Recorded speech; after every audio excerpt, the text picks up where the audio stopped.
శ్రీమాత్రే నమః. నమస్తే అండి. ఎలా ఉన్నారండి? అంత బాగున్నారా? నేను కూడా బాగున్నానండి.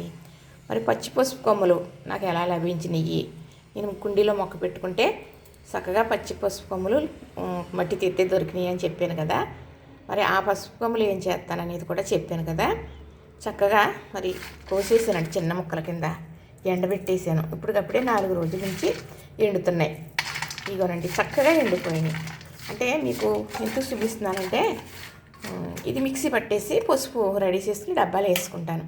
మరి పచ్చి పసుపు కొమ్ము తెచ్చుకున్న తర్వాత మనం ఇలా అరగదీస్తే గంధంలా వస్తుంది. అప్పుడు మొటిములకి కానీ మొటిములు ఉండే వచ్చిన తర్వాత మచ్చలకు కానీ మరి సోపు మచ్చలని వస్తాయి ఒంటి మీద అని చెప్పాను కదా. ఒంటి మీద అంటే మెడ మీద, గుండెల మీద, ముఖం మీద వస్తాయి. పూర్వం ఎక్కువ ఆడపిల్లలకి మగపిల్లలకి కూడా వచ్చేయండి. ఇప్పుడు లేదు, అది పెద్ద తగ్గింది. అక్కడక్కడ వస్తుంది సోపు అనేది. పచ్చిపసుపు అరగదీసి రాసేసి ఇవ్వరండి. 2-3 సార్లు రాసేటప్పుడు తగ్గిపోయేది అనమాట. తెల్లగా బొట్టు బిళ్ళలాగా ఇదిగోనండి. ఇది ఎలా ఉంది బిళ్ళలాగా? ఇలాగే సేమ్ ఇదే మసలు ఇదే కలర్లో ఉండి అనమాట. నల్లటోళ్ళకైతే బాగా కనపడిపోయి, తెల్లటోళ్ళకైతే లైట్గా కనపడియ్యి. పచ్చిపసుపు రాత్రి తగ్గిపోయి అనమాట. మరి అలా వాడుకోమని చెప్పాను కదా.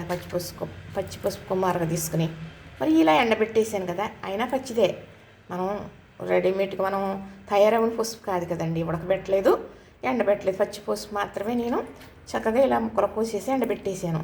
మరి రావడం అంత పసుపు వచ్చింది. కోసి ఎండబెడితే ఇంత అయింది. ఇప్పుడు ఇది మీకు మిక్సీ పట్టి నేను చూపిస్తాను.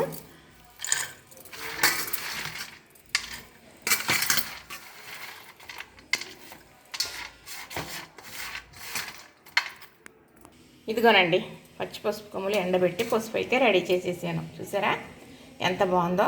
కానీ ఇది కొంచెం ఇలాగా అద్దుకుని కొంచెం తడిసేసి వేసుకుంటే చాలండి. చక్కగా మీకు పసుపు అనేది బాగా పండిపోతుంది అన్నమాట.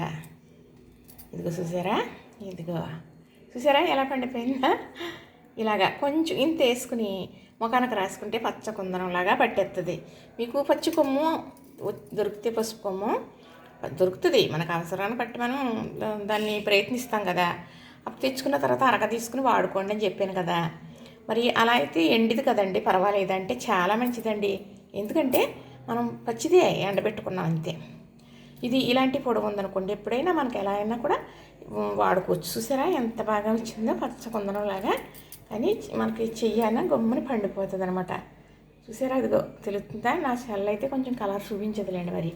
కానీ ఈ స్మెల్ ఎంత బాగుంటుందోనండి. పచ్చిది మూలాన చాలా గొప్ప స్మెల్ వస్తుంది అనమాట. చూసారు కదా, నచ్చింది కదా. పచ్చి పసుపు చక్కగా మనం సోపు ఉంటేనే, లేకపోతే మొటిములు వస్తేనో, లేకపోతే మొటిములు మచ్చలు ఉంటేనో వాడుకోవాలి అనేది కాదండి. పచ్చి పసుపు కూడా కొంచెం ఒక సిటుకుడు, ఎంతో కాదండి, ఒక శనగబద్దంత వాటర్లో వేసుకుని తాగడం వల్ల కూడా కడుపులో నుసుపురుగు అనేది చచ్చిపోతుంది, ఉండదు, పుట్టదనమాట. మరి పిల్లలు చిన్నపిల్లలు ఉన్నారనుకోండి, కడుపు నొప్పి వస్తుందంటే వాళ్ళకి నుసుపురుగులు ఉండి మరి కొంతమంది ఏలు పాములను పుచ్చుతాయి. ఇప్పుడు అంత లేదు కానీ అయినా డాక్టర్లు మందులు వేసేస్తున్నారులేండి ముందుగానే. అయితే అలా ఇవ్వడం వల్ల చాలా మంచి ఆరోగ్యం. మరి అవసరాలు అయినప్పుడు కూర్చోబెడితే పసుపుండ మింగించేవారు కూర్చోబెట్టిన తర్వాత బాలింతరాలు బేబీ పుట్టిన తర్వాత స్నానం చేయించలో పసుపుండ మింగించేవారు. ఎందుకు? పసుపు వల్ల అంత గొప్ప ఆరోగ్యం ఉన్నది కాబట్టి కదా. చక్కగా మీకైతే పచ్చి పసుపు తీసి చూపించాను, ఎండబెట్టి చూపించాను, పసుపు చేసి కూడా చూపించాను. అయితే ఎప్పుడు పచ్చి పసుపు మనం ఎంత ఉంటే అంత చేసేసుకోవచ్చా అండి అంటే నిలవ ఉండదండి, పుచ్చొచ్చేస్తుంది అనమాట. మనం బజార్లో లభించిన పసుపు కొమ్ములు తెచ్చుకుని ఆడించుకున్న అది కూడా పుచ్చొచ్చేస్తుంది, కాదని కాదు. ఇది పచ్చిది పుచ్చొచ్చేస్తుంది అని అంటారు. ఎవరో కూడా పచ్చిది ఇలా వాడరు అన్నమాట. పసుపు కొమ్ములు ఉడికించేసి చిలకడ దుంప, బంగాళాదుంపలు ఉడికింతాం కదా, అలా ఉడికించేసి అవి ఉడికిన తర్వాత ఎండబెట్టేస్తారు. బాగా ఎండిపోతే అప్పుడు పసుపుది ఆడించుకుంటారన్నమాట. అలాగా వాడతాం, ఆ పసుపే వాడతాం మనం. ఇలా పచ్చి పసుపు ఇలాగ రెడీ చేసుకుని వాటర్ అనేది ఉండదన్నమాట.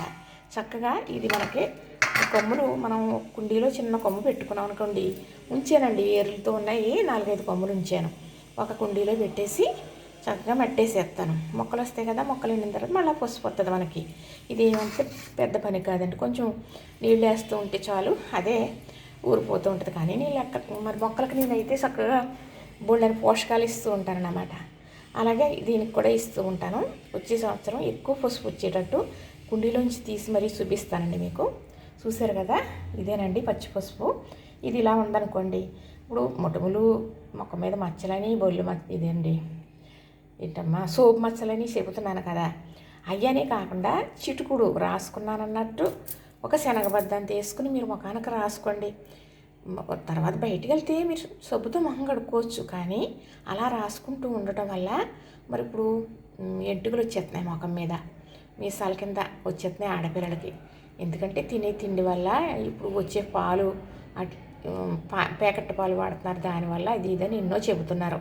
ఏదైతేనేమి ఆడపిల్లలు చాలా ఇబ్బంది పడేలాగే ఉంటుంది కదా. ముఖం మీద ఎంటుకలు అంటే చాలా కష్టమైన పనే. అలాంటప్పుడు ఏం చేస్తాం మరి, తప్పదు.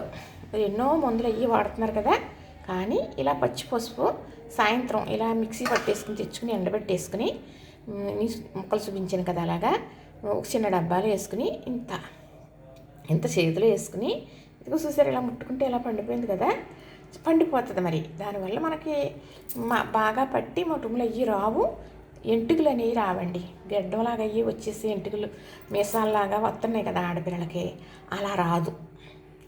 అలా రాకుండా ఆగిపోతుంది అన్నమాట. అందుకనే మగవారు పసుపు అనేది తగలనివ్వరు గడ్డానికి, మీసాలు గడ్డాలు రావనేసి. మగవాళ్ళు రాసుకోకూడదు, ఆడవాళ్ళే రాసుకోవాలనేది కూడా అందుకనేనమాట. చక్కగా మీరు అలా రాసుకున్నారనుకోండి పచ్చి పసుపు, మీకు వచ్చి ఇప్పుడు వస్తున్నాయి కదా ఎంటుకలు అనుకోండి, రాసుకుంటూ ఉంటే రావు, ఇంకా పోతాయన్నమాట. అలాగా పచ్చి పసుపు అలా కూడా మనకి ఉపయోగపడుతుంది. ఇంతేనండి. చూసారా, నచ్చిందా? లైక్ చేయండి, షేర్ చేయండి, సబ్స్క్రైబ్ చేయండి. అంటే ఇది ఈ డబ్బాలో పెట్టేసుకుని నేను స్నానం చేసినప్పుడు రాసుకోవడానికి బాత్రూంలో పెట్టేసుకుంటానండి. నాకు ఇలాంటి పచ్చగా పట్టే పసుపు మొఖానికి రాసుకోవడం చాలా ఇష్టం అనమాట. అందుకు ఈ పసుపు పనిగట్టుకుని మీకు చూపించాను, నాకు ఉపయోగపడేలా చేసుకున్నాను.